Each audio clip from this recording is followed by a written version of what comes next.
大家好，今天是2026年的6月26号。最近冯小刚的新电影《抓特务》因为宣发韩红站台的言论点燃全网，走个面儿也成为网络热词。今天我们聊聊电影圈那些普通人不知道的事。为什么最近很多投资巨大的电影没有达到很好的票房，反而像《阿嬷的情书》这种投资小的电影连连叫好？距离崔永元爆料内娱、阴阳合同等一系列黑幕之后，一起来看看里面还藏着哪些不为人知的猫腻，是这些导致广大影迷不给面子的原因吗？直接看视频。自从票房不能够掺水之后呢，内娱影视圈的傲慢就被一群门外汉给砸了个稀碎。一个学医的饺子蹲家里边6年的时间，整出了一部哪吒，154亿的票房。一群潮汕的素人拿着奶茶店的赞助1400万的成本呢，就干出了18亿的票房。而另一边呢，冯小刚攒了30年金圈的老班底，剧本呢有豆瓣9.4分的电视剧在兜底，雷佳音加上胡歌压阵，院线最初的预测呢是20亿的票房，结果呢上映6天时间勉强突破7000万。首映礼上，韩红操着老北京腔喊道：“咱北京的兄弟姐们儿、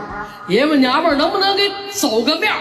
评论区全在怼，赚钱不分我们，花钱想起我们是北京人了。其实冯小刚并不孤独，陈可辛呢攒了1票的顶流拍了《酱园弄》扑了，姜文的《你行你上》也扑了，管虎加黄渤加倪妮也都扑街了。还有影视公司压住的大制作，亏的旗下的企业那是批量的注销啊。那这一切是怎么发生的呢？你可能会说，大佬们都江郎才尽了呗，拍不出好东西了，或者观众的口味变了，不爱看他们的那一套了。这2个答案呢，听着都挺有道理的，但都只说对了表象，真正的原因比这更深。头部影视公司们把本该砸在好剧本、好演员、好技术上的钱提前花完了，花在了靠票房造假掺水勉强的维持的对赌协议上。对赌协议是什么呢？说白了就是上市公司花天价买下了明星的未来，明星一次性的把钱都拿走，然后承诺未来几年呢给你赚够多少，赚不够就赔，但赔的上限是远低于拿到手的现金，算下来还是稳赚不赔的。这里呢，冯小刚就是一个最经典的案例。当初华谊10.5亿买下了他的公司，他承诺5年给公司赚净利润6.74亿，但是就算他1分都不赚，赔满上限10.5亿都已经是落袋了，净保底3.76亿足够养老了呀。表面上看这是一笔等价的交换，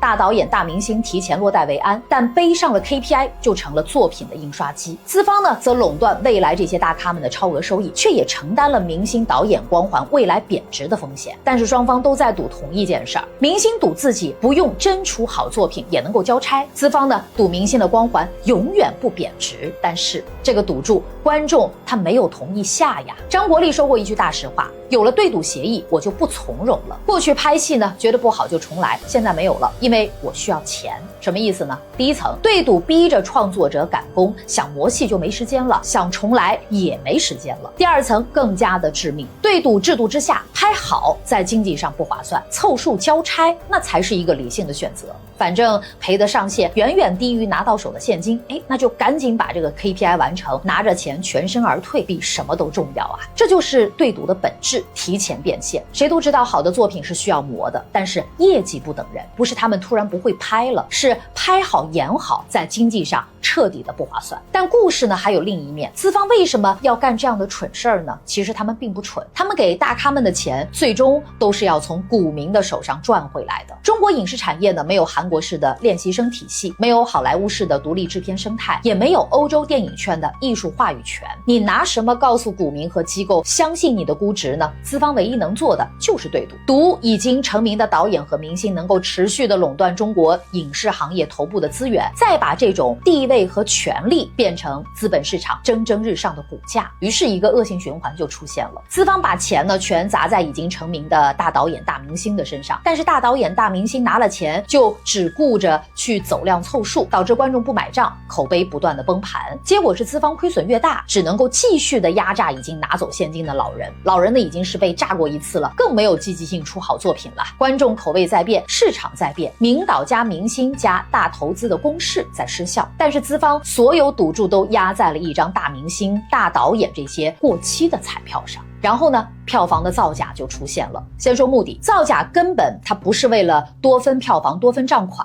而是通过虚假票房拉升关联上市公司的股价，高位套现。这句话你先记住啊，后面5种手法都是同一个目的的不同变数罢了。第一，幽灵场，凌晨2、3点排片，系统里边显示场场满座，实际上鬼都没有。第二，锁场，明星粉丝提前买几张票，锁定了排片的占比，制造供不应求的假象，骗院线加场。第三，偷票房，你买 A 电影的票，打出来的票根是 B 电影的，这在3、4线城市和乡镇影院一度都是公开的秘密。第四，双系统，影院一套真实账，一套虚报账，2套是互不打通的，真实数据自己留，虚假数据往上交，套取分账款。第五，模板票，直接伪造票务模板，批量的生成虚假的交易记录，技术含量最低，但是呢，对大数据统计的破坏力是最大的。这5种主要的手段呢，变化花招层出不穷，但是目的都是一样的，做假账保股价。最典型的就是叶问3，出品方快鹿集团操纵7600多场虚假的排场，被查之后，董事长施建祥逃往海外。此外呢，央视曝光的捉妖记，凌晨满座，我不是潘金莲，深夜连排9场，都是同样的一个逻辑。片子撑不起数字，但不造假，这账面就过不去啊。北京文化呢也被证监会实锤，虚增收入4.6亿元，净利润1.9亿元，董事长获刑2年3个月的时间。终于监管层下手了，抽走了影视资本圈最后的体面。2017年电影产业促进法把造假升级为违法，专资办全国票务系统秒级联网，每张票实时上传，跨平台交叉比对。之前呢数据不打通，双系统手写票随便的玩，现在呢一比对就弹窗异常，再加上几个杀鸡儆猴的处罚，整个行业的票房数据从可以操作变成了可以验证，出老千的路啊一条条的都被堵死了。造假的路被封死，意味着对赌协议原本靠数据弹性勉强维持的账面平衡瞬间断裂，走量凑数拍出来的东西，票房如实暴露了，商誉减值，股价暴跌，对赌标的烂在手里，最后只能够减值甩卖退市。5家头部的民营电影公司，只有光线抓住了哪吒系列的这根救命稻草，其他4家都惨了。不是监管故意杀死他们，不是观众主动抛弃了他们，而是对赌掏空了他们的未来。反观那些门外汉，却撞上了最好的时代。饺子不讲人脉，不混酒局，死磕一个剧本。潮汕素人剧组没有明星，操着方言，让观众从国内哭到了国外。他们为什么能赢？不是更聪明，是没有对赌的包袱，没有3年凑够多少净利润的紧箍咒，没有提前变现之后只顾着凑数交付的跑路心态。作品就是他们的全部，可以花3年磨一个剧本，也可以为一个镜头重拍30遍，可以把全部的注意力放在这个东西好不好看上。当监管堵死造假，当每一个数字都晒在太阳底下，当观众用一张张无法篡改的电影票投出真正值得看的作品，那条资本流水线上的人突然发现自己手里除了凑数的东西什么都没有，甚至在北京家门口老少爷们面前最后的一点面子也被韩红的一句话撕了个粉碎。当一个人、一家公司、一个行业把未来的钱都提前花完了，他就只剩一个选择，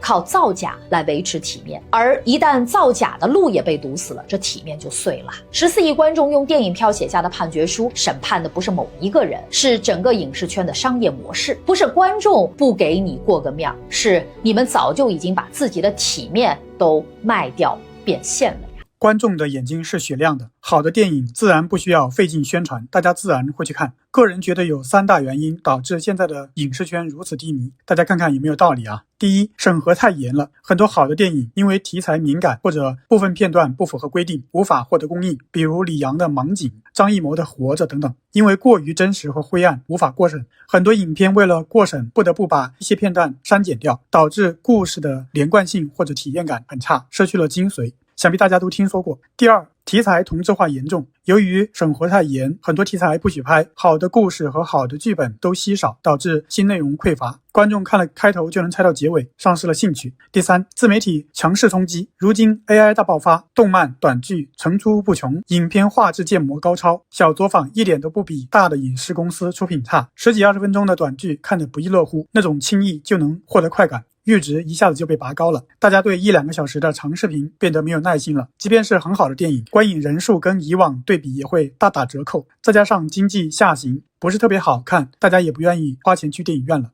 大家怎么看？欢迎在评论区说说你的看法。最后，还是希望大家多多点赞、评论、订阅，谢谢大家。